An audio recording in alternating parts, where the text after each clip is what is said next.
তো রিসেন্টলি একটা ভিডিও দেখলাম। ভিডিওটাতে একজন মহিলা আর কি যত সম্ভব তার বান্ধবীর বিয়েতে গেছে। আর বিয়েতে সে রেড বেনারসি পরে গেছে।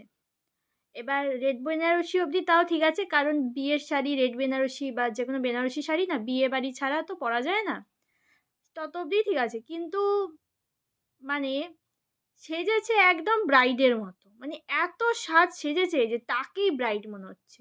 মানে ভাই কেন, তোমার তো একবার বিয়ে হয়ে গেছে, আবার আবার কেন এত সেজেছো তুমি? মানে শুধুমাত্র মাথায় মুকুটটা আর ওড়নাটা বাদ দিয়ে বাকি পুরো ব্রাইড, ওই দুটো ছাড়া বাকি পুরো একদম ব্রাইডের মতো সেজেছে। মানে আমি শুধু এদিকে বলতে চাই, লোকের বিয়ে এরমভাবে স্পয়েল করতে তোমরা কেন যাও, কি করতে যাও? মানে সেই বেচারি ব্রাইড ওখানে বসেছিল, ও আর ওর বর একসাথে বসে আছে। তো আমার তো ব্রাইডের মুখটা দেখে এটাই মনে হলো, ও হয়তো মনে মনে এটা ভাবছে, ভাই কেন আমার বিয়েতে তুই এমন সেজে এসছিস ভাই? ভাই এরাম কেন সেজেছিস আমার বিয়েতে তুই? মানে আমি জানি না সেটা ভাবছে নাকি, মানে আমার তো মনে হয় সেটা ভাবছে, জানি না, যাই হোক। তো মানে এরাম কেন সাজে মানুষ? মানে এত যদি সাজার হয়, অ্যানিভার্সারি করুক নিজের, আবার সুন্দর করে সাজুক। বাট এই জিনিসটার কোনো মানে হয় না।